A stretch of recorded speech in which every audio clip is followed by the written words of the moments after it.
club, we are kind of focusing more on education, and this is part of it by having Rankin as our guest speaker. Just to give you a little bit of background, he's a staff sergeant and he was severely injured on March 9th, 2010 by a suicide bomber on his base in Afghanistan. He was the only survivor. His injuries include the loss of his left arm, blindness, hearing loss, and burn scars in 40% of his body. He also suffered from PTSD as a result of the incident. He spent 2 years in Walter Reed recovering from his injuries and spent time in both physical and occupational therapy. And now he coaches CrossFit and travels across the country encouraging injured people to get back to life. And that injury is not the end, but a new chapter in the book of life. So I'll pass it on to you now. Thank you so much. All right, so this is the short once over. I want to give you guys a heads up. First up, I'm really deaf, so when you're asking questions, just speak up for me, help me out. And I apologize if I say anything offensive. I still have a little bit of a military mindset, so every now and then, like an F-bomb might slip out. I'm really working hard on reeling that in. So I'm just giving a heads up. I mean, we're all adults, but just in case anybody's like, so yeah, like you said, I was hurt in a suicide bombing. A little bit background before that. I had been on deployment before that to Iraq. That was a 15-month tour, right in the middle of the surge, and that was a lot like beating my head off the wall for hours at a time. Really, really boring. Not too much went on over there. Came back, trained up, promoted fast, all that stuff. Went to Afghanistan. Excited to go on that tour because it's more of a shooting war, less explosions, and then lo and behold, I got blown up. So yeah, so much for that whole shooting war thing. The injury itself, that's usually one of the first things people ask about. I didn't get knocked out. I was aware and awake the whole time. I actually got the tourniquet on my arm myself, and then my medic came over and had gotten to me at that time and took over from there. Once they got me onto a helicopter, that's when I passed out, and then I woke up 4 days later at Walter Reed. Still not knowing where I was. I thought I was still in Afghanistan, and actually I was really mad at them because I thought they flew my parents all the way to Afghanistan. Why are you guys here? We're not. We're in America. Like, don't tell me that. But yeah, once they got me off of some of that heavy medication and started to recover from there, that's where things started to pick up and then fall down and pick up and fall down. It was just a rough up and down 2-year process. Right away, I started walking. Well, I shouldn't say right away. About 34 days after I was injured. Some of the things that weren't covered, by the way, as far as injuries, I had a really bad knee injury, complete severing of the knee joint. A piece of shrapnel came in through here and just blew all of this out. And then my right leg was basically, my foot was basically facing backwards, shattered that tib and fib, so they had to do a lot of stuff to put that back together too. I had an external fixator on this leg, and on this one, I'll show you guys later if I have to roll up my pant leg. It'll take me a second right now. But on this leg, they ended up having to do a flap to save it. First, they did I don't know exactly what they did the first time. They just kind of folded over some Bermuda tendon around, basically to try to cover up over my knee and give something there. And it was working at first, and then I stood up out of my wheelchair one day, and that went out. Basically, they had picked up one of my injuries, which was a fracture in the knuckle on my femur. And when I stood up out of the chair, that broke the rest of the way, which caused the tendon to tear, which caused my knee to dislocate again, and that was a really bad day in PT. So if you're a PT, something to be aware of, don't do that to your guy. But it actually ripped off the original flap that they had and started bleeding all over the place in the MASI, the PT and OT area. And set me back again. That was when they took a piece of my back, covered up over my knee, and now I have just limited range of motion in my knee because of the amount of scar tissue that's kind of over it. So that's what I got going on with the legs too. A lot of people will just look like, oh, he's just an arm amputee. Yeah, just an arm amputee. But yeah, the process. Once that all kind of got going, I got settled back into things and started. Hi, honey. Started walking again and everything. It was definitely an uphill struggle with PT more than OT for a while, because I had a really good PT and OT, but the PT part was just very physically painful, and tough for me to really want to get into it. So that was a little bit rough at first. And my OT, I really look forward to. I had an awesome occupational therapist while I was down there. We were doing really cool things with myoelectric prosthetics once the wounds kind of healed up on this, and then we had a switch over at Walter Reed. We moved to another hospital, and in that move, we kind of switched around PTs, OTs, and all that stuff. And I went from my really good PTs and OTs that even though my stuff was kind of tough, but I didn't want to do it, I was still going in to kind of work with them, to some PTs and OTs that were a lot more doctrine, which isn't always bad, but in that they had just a very bland mentality. They weren't looking at patients from a very personal standpoint, and that combined with a lot of other issues that I had going on sort of started to set me back, and then I started to fall into a little bit of a slump and hurt my leg again. And yeah, it was a long process, but the good PT and OT. Let's kind of start with those guys. My PT, Bo, she was awesome. She was an Air Force major and got out and went to the military, went back and worked at the hospital, and she's one of those people that will not let you make excuses. And with some people, obviously, you know, you have to give some wiggle room and everything for that. But for the most part, with people in the military, especially with infantrymen, we're pretty gung-ho from the start. So when I had that right off the bat, I had that PT that was like, no, you're not going to play any games. Don't tell me that you don't feel good today. Come on, let's get out here and do it. All right, let's walk a little bit, you know, set a goal, meet the goal, good to go from there, you know. And it started off with just walking up and down a little strip that they had, and then turned into walking up and down some stairs that were right outside the department, and eventually walking around the building, doing laps and stuff. And that was really important. That was one of the biggest things that I noticed, is somebody that would set little goals, like, all right, you made it this far, cool, that looked pretty easy though, let's see if you can make it a little bit further, and a little bit further, and kind of pushing along that way. Not being super forceful, but just setting it, like giving you a goal and something to try to achieve. And yeah, she was definitely a big difference maker. She actually started getting me into some fitness. CrossFit Walter Reed had been open at the time, but I wasn't really in much condition to move around that much and do that high intensity of work at the time. But she did suggest me to go pop over there and hang out with those guys. I just could never find it. I had some navigation issues, so comes with being part blind too. But yeah, I had a great time for a little while working with them, and then my OT, that was a huge difference maker. For the OTs, that's like it's one thing to get back to a physical, to being able to like move around and get back that function in a limb or a joint, but to be able to actually apply things outside of just a lab or your therapy room. It was really important, and for a while I was getting a lot of good stuff for it. The part where things started to kind of fall apart with OT were basically because of the amputation that I have. I don't have, is it the radius element? Which one? Where's my wife? Which one do I have? You have your ulna. I have my ulna. Outside bone? Yeah. Sure. I'm not medical at all, so I don't, I'm reaching here. So because of that, and because of basically the damage that was done to the elbow, my elbow only moves that much, that little wiggle. So the prosthetics, the myoelectric prosthetics that they give you, they're pretty heavy at the end, especially with the terminal devices on them and everything. And I didn't have an elbow to try to move things around or anything, so everything just stuck way out. They tried to give me a little bit of an elbow angle on it so that it wasn't so far out every time, but just the way that it sat, it would turn over. I didn't have good electronic signals because I don't have a lot of tissue left up top. So it would just start, like, I'd be walking through the mall and my hand would just be spinning in circles and circles, and people are like, because they can't paint them up to look really realistic. It's pretty cool what they have. Should have brought some in actually. You guys play around.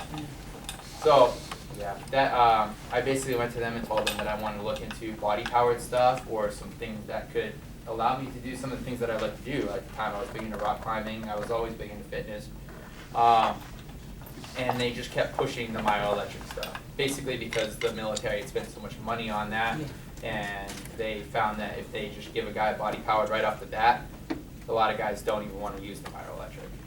For good reason, because they're a real pain in the butt, and they're not the most, I mean, they can do some cool stuff, but they're not the most useful for someone like in the military that wants to go out and continue to live a more, you know, active lifestyle. You know, they don't do well in the rain, they don't do well, I mean, you can't even do dishes with them, so. It's electric, it's not gonna handle water that great. And they have some that are getting more and more waterproof. I haven't played with them in a while, but they're still not the most practical option when it comes to being very active, you know. They're more for like, you know, folding laundry, yeah, it'll help out there if you get pretty good with it, and, you know, going out to dinner and eating food and hanging out.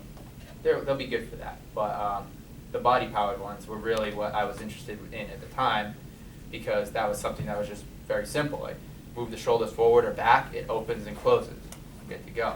I wasn't looking for something that I could grab things and bring things to me. I just wanted to be able to pick things up and carry them or move them around or hold something down. So I started to work with the body power after fighting with them for a while, telling them the myoelectric thing wasn't going to work with me. They just kept on making new sockets, and finally they kind of gave up on that. We got to the body powered stuff, and right away they tried to make me a hinging elbow, and I told them I didn't need it. This isn't something that I'm going to really use. A lot of stuff I kind of figured out how to do already without a prosthetic, so I just need something to kind of give me that last little bit of heat, a last little bit of functional ability, I guess, to get through my day-to-day stuff. And again, that one didn't really work out too well. It just was a whole bunch of straps and chains and crazy stuff to try to make it move and open and close, and I was like, you know what? I just stopped using this stuff for a while. When I started doing the CrossFit thing again, same thing sort of happened. They kept on telling me what they thought that I needed, as opposed to listening to what I knew that I needed. So I went to the drawing board and I made my own stuff, and that's what I used to compete with in adaptive athletic CrossFit competition, sometimes against able-bodied people as well. In fact, this last weekend I just won a really big competition, and there's 5 different categories. There's minor limb dysfunction, major limb dysfunction. I was in the regular limb dysfunction. You know? Yeah. But minor limb dysfunction, like for example, this guy named Scott Weaver there, he's still an active Navy SEAL. He has no calf on one of his legs. So he's limited with some things like squatting and stuff like that, and, you know, because he loses some ankle mobility and things like that. Then major limb dysfunction is like Scott Rigsby. He's the guy who he runs Ironman competitions, and he has no legs. He's an AK on both sides. Or like Nick Nom, who's a high AK on one side and a hip disarté on the other side and missing some fingers. So there are multiple amputations, or like a stroke or something. Or Steph Hammerman was actually there. She's a CrossFit trainer with cerebral palsy. So they're the people that go in the major limb dysfunction class. Then there's wheelchair and traumatic brain injury. And each one of them gets there's a winner for each one of the classes, and then there's an overall winner. And I managed to pull that off this year. So, single-handedly.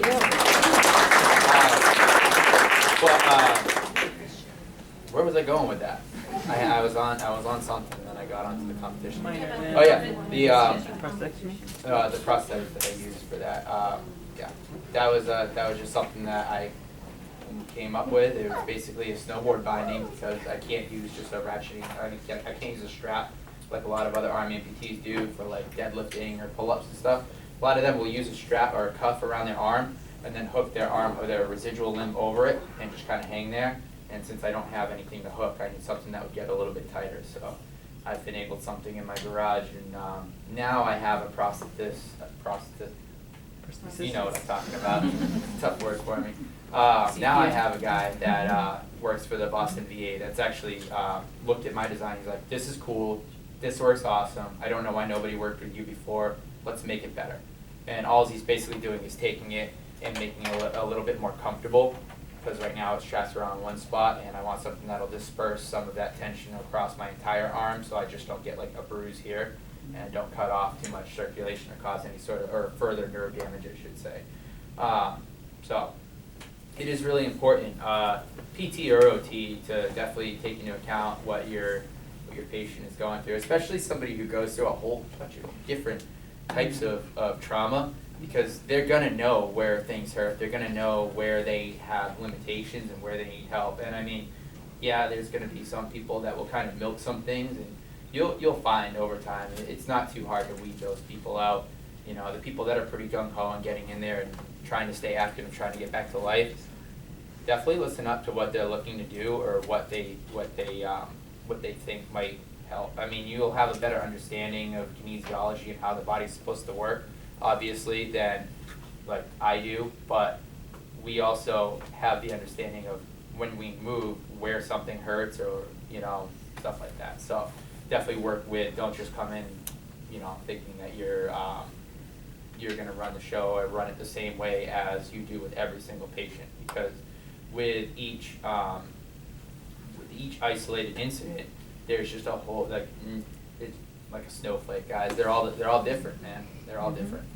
All right, so it's definitely something to keep in mind while you're going through your stuff. So that's the short version, real quick, of the stay in the hospital, the bumps, the bruises along the way. Doing pretty good now. CrossFit coach. There's not much that I can't do. Haven't quite figured out a handstand push-up yet. I'm working on it. But, you know, aside from that, do pretty good with it. A whole bunch of you. So let's just jump into questions, guys. Like I said, speak up. There's no such thing as I've said before, there's no such thing as a stupid question and then somebody prove me wrong. But give it a shot, whatever it is. Yeah. You guys got it. I got a question. Can you tell us about being burned? How the depth of your burns and what that was like going through the burn recovery? Ooh, yeah. Burns, yeah. You know, I forget it with all the other stuff that has gone on and with the things that people focus on. I tend to forget about that. Burns suck. Yeah, a lot of that is just it's scar tissue, and because of the amount of scar tissue that I have from the burns, the recovery wasn't so bad because I was pretty focused on other things. So it was almost like, it sounds weird, but it was almost like I kind of forgot about it at the time. But afterwards, we found that because of the amount of burn scars that I have, scar tissue doesn't really sweat that well or breathe that well. So when I'm working out, you know, next thing you know, I start to get really flush or get really hot, and like sweat just starts pouring out of other places like crazy. And a lot of it is because I have parts of my body that aren't sweating and not getting through its normal process and stuff. So that's really one of the more limiting factors that I have through the scar tissue with the burn scars. It cut open a little bit easier too, but I don't know. You've seen a little bit more. What do you? You have a lot of problems with mobility when With it comes to your mobility in your heavily scarred areas. Well, a lot of the mobility problems that I have with the heavily scar, it wasn't as much the burn scars. Well, I guess, yeah, with the knee. A lot of the problems that I have with the knee and the scar tissue there is that when they did that third surgery to save my left leg, they did a fascia flap. They took basically a chunk of my back and slapped it on my knee. That was it. Which was also really, I don't want to say it was really cool. I guess from the outside looking in, it might have seemed kind of cool. They actually, they had to use a really old school technique. They brought in leeches to try to get blood flow. Yeah, it was really cool. So I went like 2 or 3 days with leeches on my leg. Yeah, it was old school, like back in the Egyptian days. But it worked. It saved my leg. So that was cool to see. Like, modern medicine, yeah. But the limiting factors that I have there is just as that started to heal, they were supposed to do a skin graft over, and they're like, oh, we'll see how it heals. They kept putting like Silverdine dressings on and this and that, and next thing you know, I just had this big scar and this big gap over here, and it was attached to my kneecap. And I could work it out. It'll probably take a year or 2 of deep tissue massaging and mobility work and stuff to kind of work it out, but I really hate doing it. So I just kind of go along with what I have. I can squat full depth still without it, so I'm pretty happy with that. But yeah, it did limit, and that can happen with a deep burn scar as well. Obviously, if it gets down far enough and heals up, attaches itself to the bone to a certain extent. Yeah, you'll lose some range of motion there, and then it's with a burn scar, especially when they get that deep, it's kind of tough because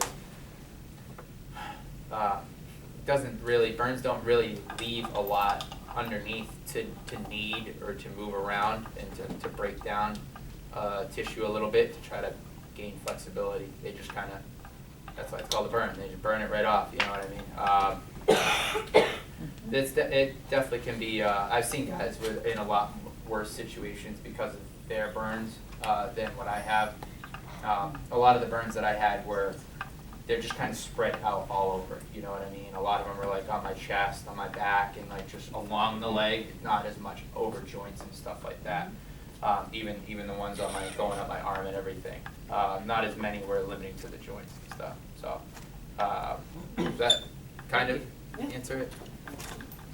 So. I just lost my train of thought there.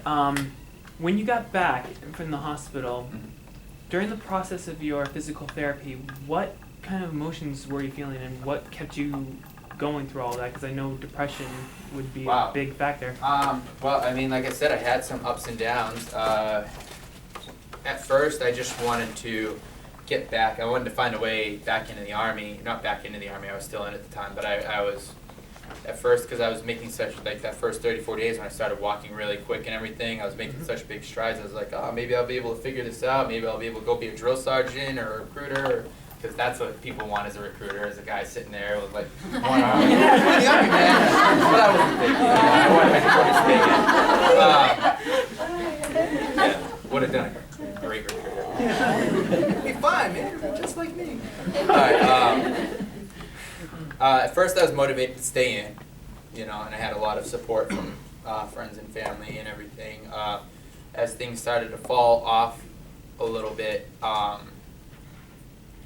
don't know, I really lost a lot of the motivation. I had a lot of survivor's guilt too that I was dealing with. That was something I didn't really touch on, is the PTSD after an incident like that. And I mean, whenever you go through a traumatic loss of limb or anything like that, there's going to be PTSD, whether it's a car crash or a police or a fire-related incident or fighting overseas. So that's always something to take into account too. You know, sometimes you just can't kind of cope with things over the course of the day. Again, my PT and OT that I originally had were awesome with it. It was that second set that I had they were military, like still active military and stuff, and sort of we had just a lot of disagreements with how the Army's supposed to run, and it conveyed right into our training sessions. But eventually, after falling down one of those bad roads and everything, I had started abusing medication and alcohol a little while. I got into my friend's truck, and one real drunk, dumb night, and like I said, I had a big external fixator on this leg, and at this point, they were planning to amputate my right leg below the knee because they had done a bone graft and it wasn't healing. Hence why I was out drinking and like, screw this. When I was getting in the truck, I went to shut the door and I didn't pick my leg up fast enough, and I shut the external fixator in the door. And it actually stripped out one of the pins on the external fixator, like right out of the bone, and started to bleed and everything. And I just like laid on the ground. I had a 7-Eleven literally a mile and a half away from the hospital and cried for 45 minutes. That was probably more painful than the actual blast itself. It was awful. Wow. After that, they did an emergency removal of the external fixator, put me in a walking cast, and moved up the amputation date a little bit. They said, go home for a couple weeks, kind of get your head screwed on, have fun with some friends. You know, we know it's right around your alive, what we call it, the Alive Day, the anniversary of when I got hurt and everything. So go home from that till a week before your amputation, and we'll set this up from there. So I did, and while I was home, being in a walking cast, I felt a little better. I felt a little bit more mobile. I wasn't in as much pain all the time, which was crazy because I had spent 11 months in a ton of pain because of this crazy rig that they had on my leg. When I came back and they did the final set of x-rays just to kind of see how things are looking and, you know, make sure that nothing crazy was going on, or like an infection didn't spread to the leg. They actually saw that the bone had started to grow again, which it hadn't grown in like 6 months at this point, which is why I was gonna get the amputation.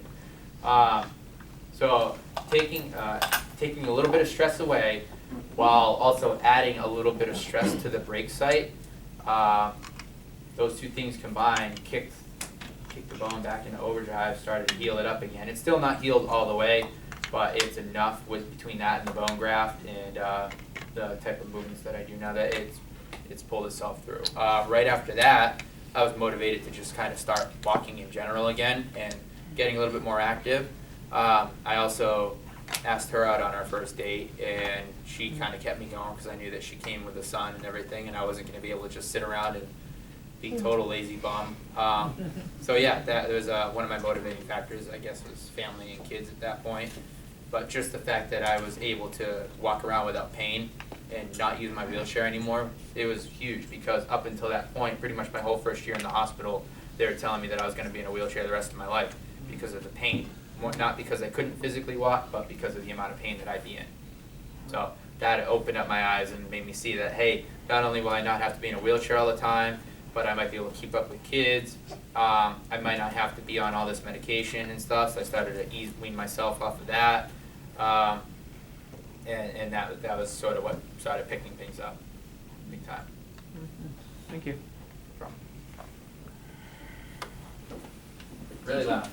Yeah, did you go through anything related to the PTSD? Like, I know sometimes they try to desensitize people to things that are triggering them. Did you go through any specific therapy for that? You know, I don't know, I got I guess a pretty good head on my shoulders when it came to this stuff. I went into the military in general and joined, even though I had really high scores on ASVAB and everything. I went right in the infantry because it was what I wanted to do, and accepted the fact that as active duty infantry and being one of the PT guys, I was probably going to end up in a good unit, and I did. Good units means that they're going to send you some nasty places, and they did.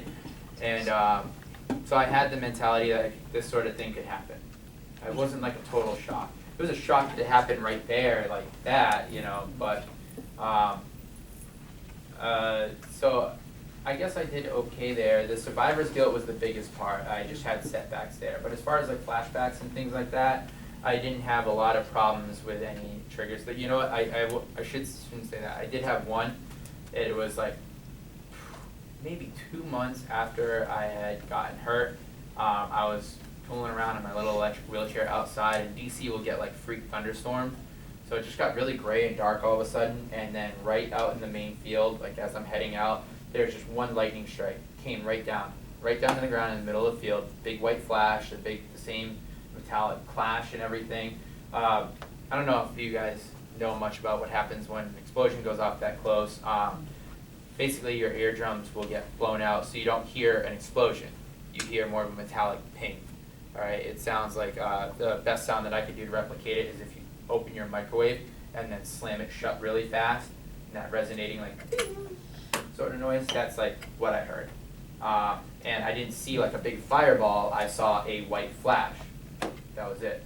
So that like froze me and sent me, like I just turned around. My friend was with me and she followed me back inside, and I just kind of hung out inside for like 20 minutes and didn't talk to anybody. But aside from stuff like that, I try to avoid things of that nature, and I stayed away from fireworks for a while and stuff to make sure that I could handle it. But I did pretty good with a lot of that.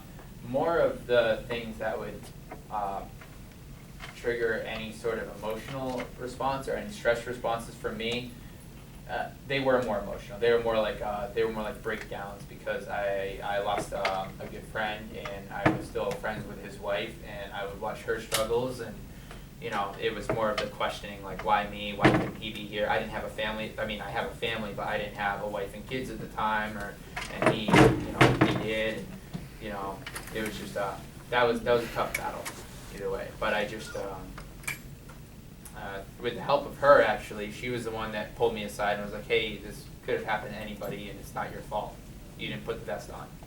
She's like, I'd be really mad at you if you were the one that blew everybody up, but since you weren't, you know, don't beat yourself up. So I just took a while to really just try to sit and wrap my head around that, and I still have my struggles with it.